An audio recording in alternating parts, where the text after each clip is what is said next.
Welcome back. 2025 is just around the corner. We have our fresh new little Christmassy nails just in time. I've tried every that girl, clean girl aesthetic habits and whatnot under the sun because I've had my time of being depressed and I never want to go back there. So I've done everything in my power just to live the happiest life I can, because you literally live once. We're all living for the first time. These are all the habits that I feel like are necessary in me being a better person and not just like unnecessary, annoying. These are the ones that actually come in handy and actually have changed my life to being my higher self. Number one, let me start by saying everyone's different. Everyone's lifestyles are different. Some will work for some not for others. So don't be stressed if something doesn't work for you, because it's clearly just not meant for you. I'm kind of going to run through them in the aspect of chronological order that I would do throughout the day. So we're going to start off with the morning. No phone in the morning is so important. People hear it and you're like, oh my God, like stop mothering me. But why would you wake up and walk into a room of 1 million people? You wouldn't, would you? So why would you do it online and open your phone and see what everyone's doing? See what Erica down the road's been doing last week and where she went on a holiday? Once again, it does kind of depend on who you follow, the stuff you're taking in. But for the most part, social media, and also to be honest, the blue lights on your phone just aren't good for your eyes in the morning anyway. So just avoid it, please. Personally, for me, my rule is I won't scroll until after my dog walks. So that's usually about an hour or two into my morning routine. Likewise to what I just said, hot girl walks. Walking in nature is key. I know people love to get their treadmill out and they love to put on like walking through Hogwarts on their TV, but I'm sorry. Walking is free. Walking in nature is free. Maybe you have to stay at home because you've got children or pets, but for the most part, please try and do it in nature. The air is great for your insides, the vitamin D is great for your insides, and it's beautiful, and it's real, and it's alive. Don't get me wrong, personally I hate winter and I hate the cold. I'm trying to love it, but I do mostly hate it. So I hate going outside in winter. But once I take a step back and I realise, actually, it is quite pretty. The rain helps the flowers grow. So in summer, we have beautiful grass and beautiful flowers. Like, you do have to see the positive sometimes. It's hard. It's fucking hard. And also just exercise comes with the walking. So, and obviously whether that's listening to music, listening to a podcast, listening to an audiobook, all three are quite good for you. Like generally, as long as you're listening to like good music and positive podcasts. But likewise to that, I also am really trying to implement silence in my life more, not only on walks so I can, you know, listen to the nature and listen to the trees, which sounds so cringy, but it's so grounding. It's crazily grounding. Is that a word, crazily? I don't think it is. It's crazy grounding, and it's... I went on to walk this morning at 8:30 because I had dentist. I saw the sun rise for the first time since summer, and I cannot tell you how much I missed seeing the fucking sun. It literally made me tear up, and I was on a dog walk crying over the sun. Like, is that crazy? Maybe. But boy, did it make me happy, 100%. And it definitely set my intention for the whole day, because I felt so full of gratitude and hope and faith, because I was like, wow, this is actually stunning. This is stunning. I kind of went off topic there. I kind of forgot to talk more about the silence part. But being in silence is so important, especially in the modern day where we're constantly watching something in the background. Like, I'm definitely guilty. I will literally be doing something, but I'll put on YouTube in the back. So I'll be doing like 3 things at the same time just because I need this 3 thing to be happening. It's mad, it's crazy, but I'm really trying not to do it as much. My rule for me is specifically on walks, I will try and do it more in silence. I have quite bad anxiety, so being in social spaces with no music or anything in my ears is very, very difficult. But if I'm in like nature and there's no one really around, I'll usually try and be in silence. Also in the evening when I'm like getting ready for bed, I will do no music and nothing at all. Because in the evening, I'm in the comfort of my room, in my house. Also because in the evening, you're trying to unwind anyway, so why get your brain thinking about things? I'm gonna get, my Kindle comes tomorrow! I'm gonna be opening my Kindle tomorrow! I'm so excited. I'm so excited. And I just can't hide it. Right, guys, what book should I download first on my Kindle? What do we think? What are we thinking? Also, I'm sorry I keep wearing this jumper, but it's the best jumper I've ever bought. Vitamins every morning. But what we forget, just to eat the foods that have that in it, and you'll be able to get it in your diet a lot easier than you realise. So I'm really trying to educate myself more on that sort of stuff and the ways that I can get the vitamins through food and just like nutritious meals. However, as someone who's quite fussy and does not like their vegetables, it can be difficult because I do like fruit, vegetables, not my strong point. Therefore, I am quite big on vitamins. I'm going to show you the ones that I take just quickly. Number 1, vitamin D. I live in the UK. we don't see much sun. Even in summer, we don't see a lot of sun. So vitamin D is key. These ones are from Nutrition Geeks. Honestly, I mainly just bought this brand because it was less plastic and I'm trying to be more sustainable. And then I got sent a couple vitamins from ZipFit. So I have the vitamin B12. I've been taking this recently because my whole family's been ill.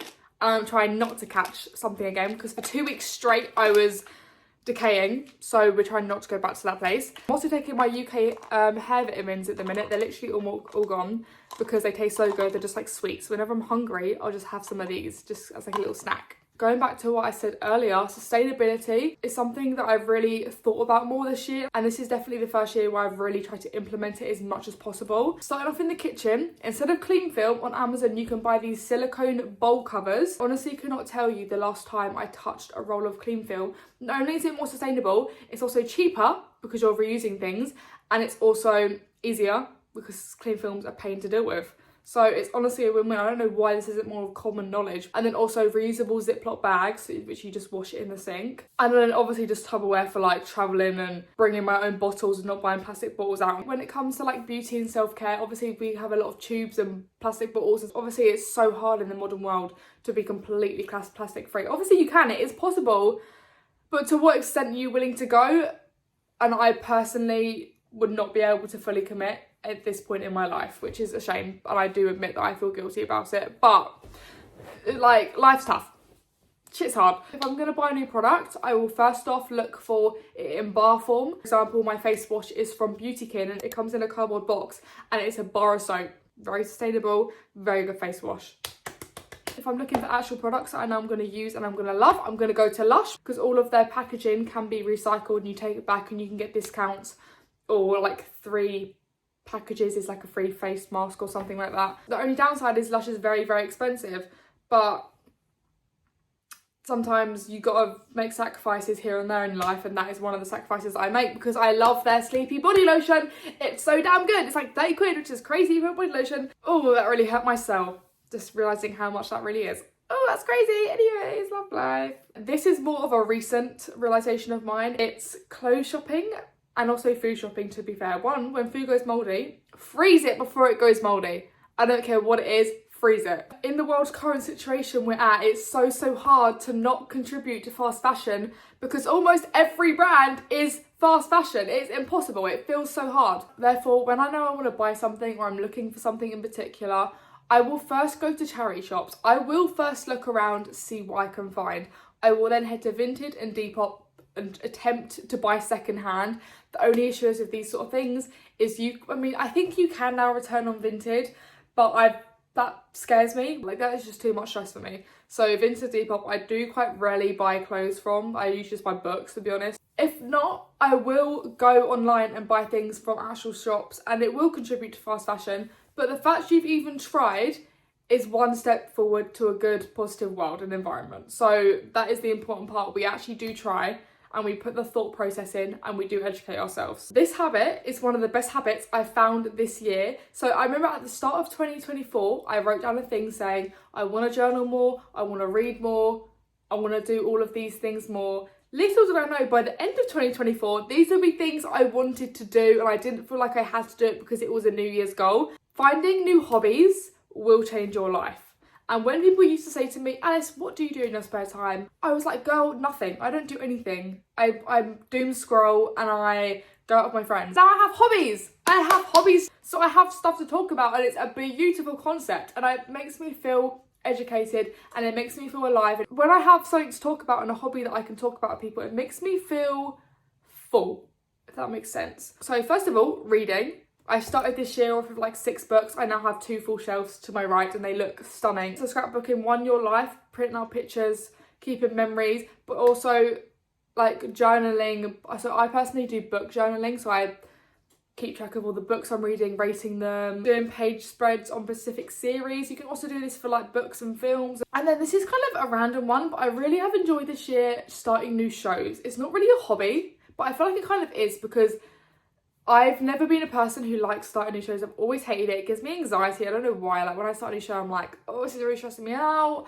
Like for the last like 5 years, I think I've rewatched the same 4 O'Clock Club, Tracy Beaker episodes on repeat. And I literally, when I watch a 4 O'Clock Club episode, I can say the whole script of every episode in line with them, it's a problem and it's concerning. But it's also a skill. And I also know all the raps. So anyways, for example, this year I found some of my favourite shows purely because I finally said, I want to know more shows. And I want to stop being a wetty and join in with the crowds for once. So this year I've started Bridgerton.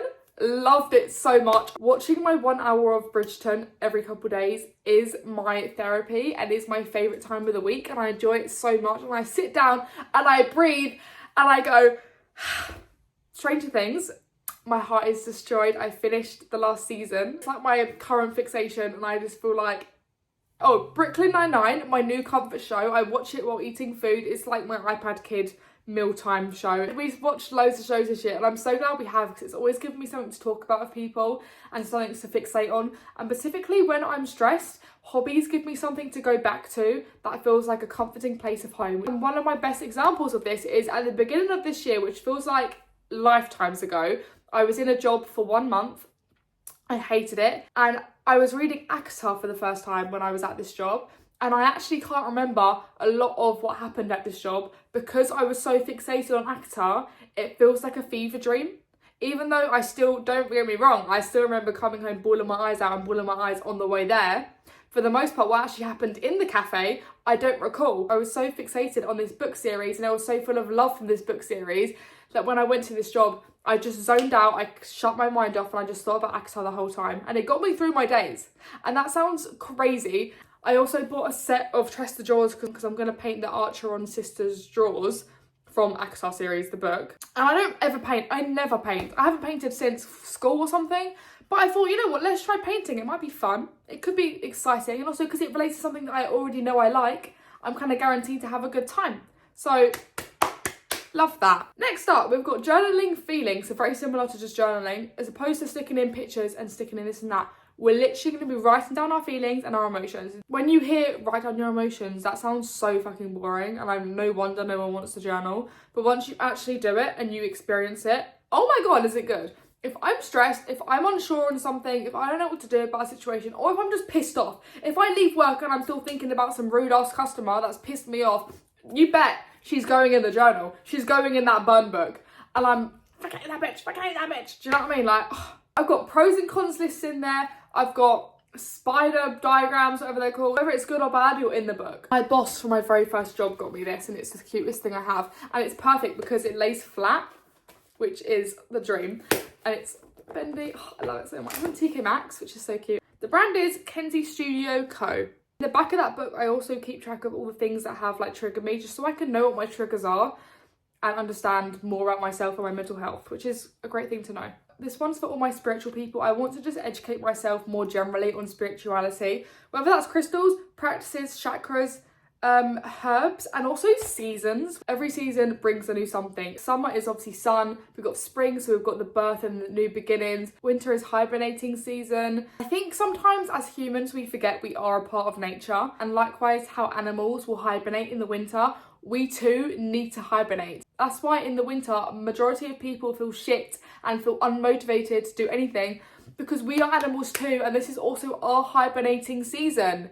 And you have to honour that sometimes. Obviously, everyone's different. Some people might actually thrive in winter, but for the most part, when you're feeling a bit down in winter, do not bully yourself or make yourself feel worse about it. And knowing more about your chakras is really good just to help the flow of your body kind of keep moving. Because if one's blocked, you're going to feel it. If a chakra is blocked, you'll feel it. And if you know how to unblock them, you're going to be cycling through this method quicker, and therefore your manifestations are going to come to you quicker as well, because you're letting things just flow straight through you. In terms of like witchcraft, consuming and just using different herbs for practices can help bring in things. For example, eating cinnamon can help increase your abundance. You know what, actually, I don't know a lot, but we're going to learn more in the new year, I promise. And last but not least, meditation. Do not sit on meditation. I know it's boring, it can be boring, but if you find it boring, that's fine. Just alter it to how you need it to be. Shall we move over here? Because I feel like the lighting's better over here. Let's go over here. Much better. Let me move all this shit. Shut up. Much better. I get bored too. Trust me. Sometimes I'll be doing it on a walk and I'll be like, oh, can't fucking stand this anymore. And I just have to put on some music, and that's fine. If you're bored and you're not enjoying yourself, don't do it. Don't force yourself. Do something you enjoy to make you happy and to make you feel more positive. Therefore, I've been trying all year to stick to my meditation and to continue doing it and not just push it aside until the last minute of the day and then not want to do it. I kind of found out the best way to do it. For a while I was doing it in the middle of the day, then I was doing it first thing in the morning, but I've worked out the best thing for me personally in my schedule is doing it right as I go to sleep, not in the evening, but as I go to sleep. So I will literally go on to an app called Insight Timer. Best meditations. It is free. Literally, you can search up meditations for anything, whether that's grief, depression, sleep. Usually I do 5 minutes max because I too get bored, but even that 5 minutes a day is so helpful. I kid you not, I'm not even lying, my sleep is so much better when I do a meditation as I go to sleep. And they are all my habits I'm taking into the new year. There's definitely a couple habits that I tried to implement this year that I've decided just to let go and drop them because not everything is going to work for you. Now I'm going to leave you with 2 quotes that I used this year and will continue to use for the rest of my life. The first one that I used this year, which honestly changed my life, is everything happens for a reason. The purpose of this quote is to say don't try and control what happens to you, especially if it's something that you have no control over. I'm going to wrap this video up in a minute, I promise. This was my favourite quote of this year, I'd probably say, and it was, nothing is permanent. Nothing is permanent. To some people, that will terrify them. And to be fair, that used to be me. But now that I've learned that things can always get better, no matter how high you up in your life, it could always be better. Don't ever feel like you have to settle because it's better than what you had last week. You can always get more than that. Success comes to those who are willing to reach just outside the box. You've got a scale, yeah? Most people will try and reach the top and they'll just reach here and they'll be like, right, I'm done. I've reached the top. That's me done. The people who become the millionaires, the people who are successful, you know what I'm on about, these massive people. These are the people who reach the top and they go that little bit further because they know they deserve that bit further. They're the ones who are the millionaires and who everyone thinks, how have you fucking managed that then? And the universe has seen that and said, you deserve it because you're willing to fight for yourself and you're willing to take that risk and you're willing to leave what you know and what you're comfortable with just to see if there's something slightly better. And they've done that and they've been gifted. I cannot wait to start this new year on a good one because 2025 is going to be a good year. It's also a great number. So let me know your goals down below for 2025 and I'll see you in the new year. And I cannot wait to see how much we've succeeded by the end of 2025. That's going to be crazy. Love you.